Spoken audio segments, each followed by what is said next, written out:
Salam damai sejahtera bagi kita semua. Lama tidak upload video.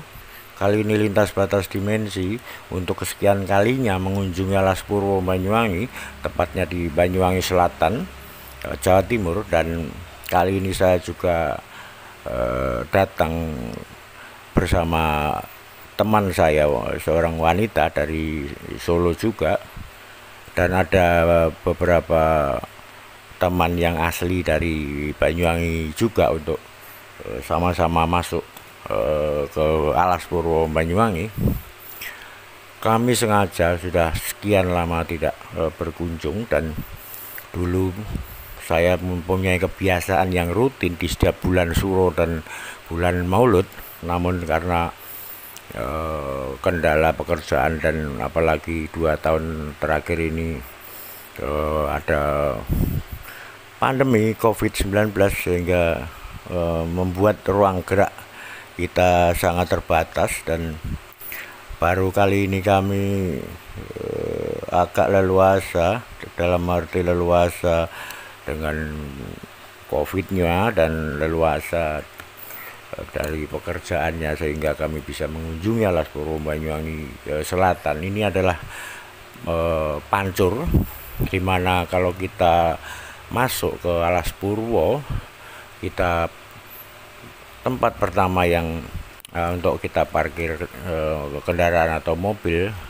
di pos penjagaan pancur di pinggir pantai ini. Dan ada beberapa warung yang sekarang sudah dibangun sangat ramai sekali, oleh karena mungkin dicanangkan oleh pemerintah daerah Banyuwangi sebagai tempat wisata pantai, wisata mungkin hutan, sehingga berbeda dengan beberapa tahun sebelumnya.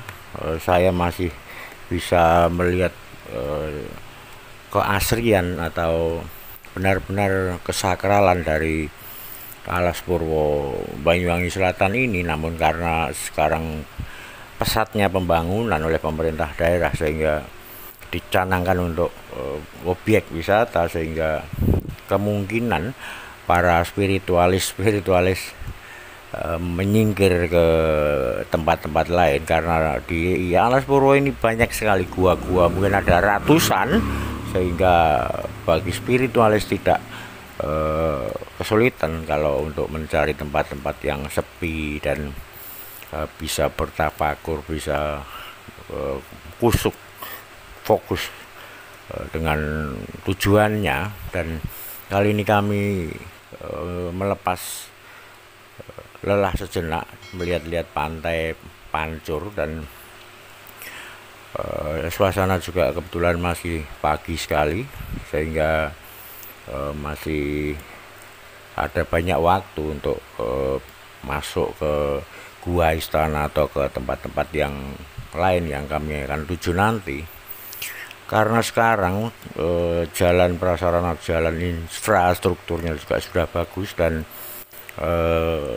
jalan dari mulai pancur menuju ke arah gua istana dan ke arah gua Mayangkoro sudah diperlebar dan dibangun jembatan-jembatan oleh mungkin perhutani, sehingga dimungkinkan sekali untuk kunjungan yang sekarang ini bisa langsung pulang pergi. Kalau waktu dulu tahun 90-an 8 sampai 2000 sekian itu masih kita harus pagi-pagi sekali datangnya, karena hutannya masih lebat sekali. Bahkan tahun 90 mungkin 97-an dulu, jalan dari mulai Tanggul Asri itu belum ada yang sampai ke pancur. Jadi kita kalau bawa mobil itu dulu dari luar masuk ke Alas Purwo, setelah Panglang atau setelah kita bayar tiket itu, nanti sebelum Puro itu kita belok kanan, namanya Tanggul Asri. Nanti kita parkir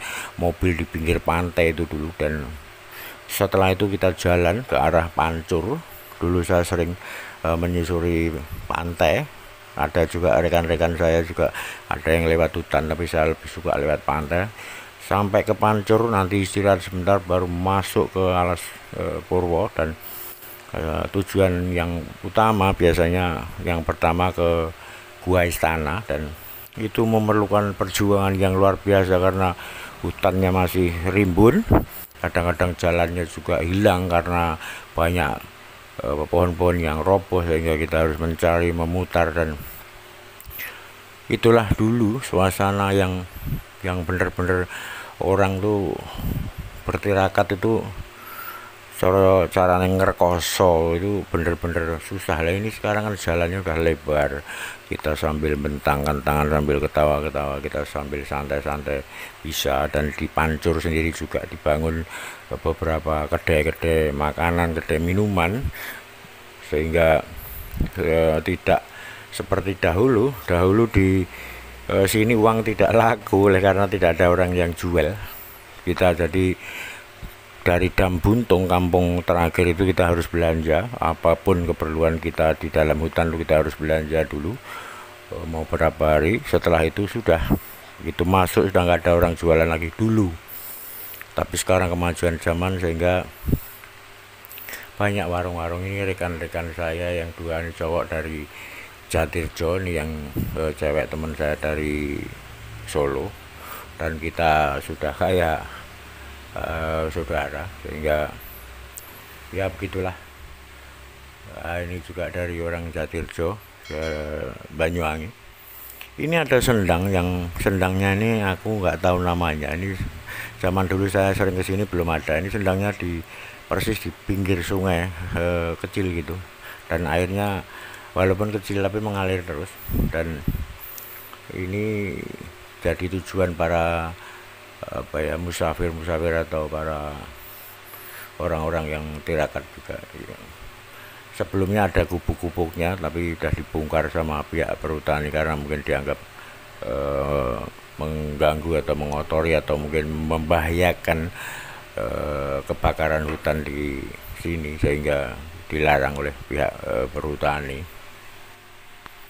Kalau bagi saya tempat yang sakral dulunya dan sekarang sudah dibuka untuk kawasan wisata, itu bagi saya sudah kurang menarik lagi, sehingga biasanya saya bergeser ke tempat-tempat yang lain. Dan sebenarnya kita tidak mempunyai tujuan atau maksud tertentu dalam arti menyembah sesuatu yang ada di hutan atau di gua-gua ini.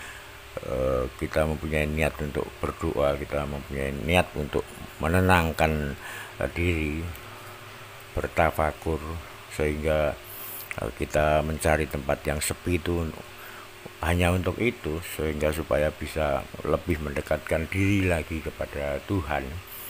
Dan banyak cara, namun masing-masing orang juga mempunyai caranya masing-masing, mempunyai cara berpikir yang berbeda-beda, dan kita harus saling menghargai saja, karena apapun yang kita percaya, yang mereka percaya adalah tanggung jawab kita kepada Tuhan kita masing-masing. Sehingga ya sudahlah, di negara yang seperti Indonesia ini dengan beragam agama, kepercayaan, budaya, dan ratusan suku ini memang mempunyai kebiasaan atau adat yang berbeda-beda.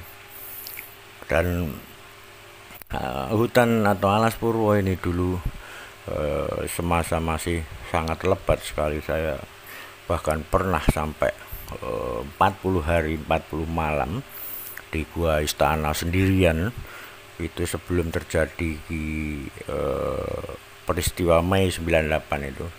Saya di dalam hutan ini sampai 40 hari 40 malam karena sedikit ada masalah dengan usaha atau ya gitulah, pengen menenangkan diri dan serius untuk lebih mendekatkan diri pada Tuhan, bukan untuk mencari ilmu atau menyembah sesuatu. Dan di saat itu juga saya banyak bertemu dengan penghuni gaib dari gua istana atau alas purwo, dan ada sebutan Mbah Ireng di gua istana ini. Kalau di dalam Jawa, di orang Jawa Tengah menyebutnya Mbah Semar, juga ada di situ, ada banyak sekali. Saya mungkin nggak bisa menyebutkan satu persatu, mungkin karena tidak etis, dan mungkin setiap orang juga pasti berbeda-beda. Tapi yang jelas saya sempat mencatat itu ada 49 dulu yang sempat saya catat nama-nama gaib yang di dalam istana, dan sebenarnya ribuan, tapi pembesarnya ada di gua istana waktu itu. Saya catat itu ada sekitar kurang lebih 49, dan datang dari berbagai tempat. Ada yang dari Mojopahit, ada yang dari Mataram, dari Gunung Merapi, dari Nusantara, pelosok Nusantara. Oleh karena itu Alas Purwo ini alas wiwitan, alas yang hutan yang sangat angker, hutan yang sangat tua, sehingga dimungkinkan juga para apa ya, orang bilang jin atau lelembut atau apapun sebutannya itu juga mempunyai kantor bahasa sekarangnya, atau mempunyai tempat yang di setiap suro dan mulut dulu berkumpul di beberapa tempat, diantaranya di gua istana ini yang saya tahu. Namun juga itu beda orang, beda pendapat. Saya kira sah-sah saja. Kita yang penting saling menghargai, saling menghormati, saling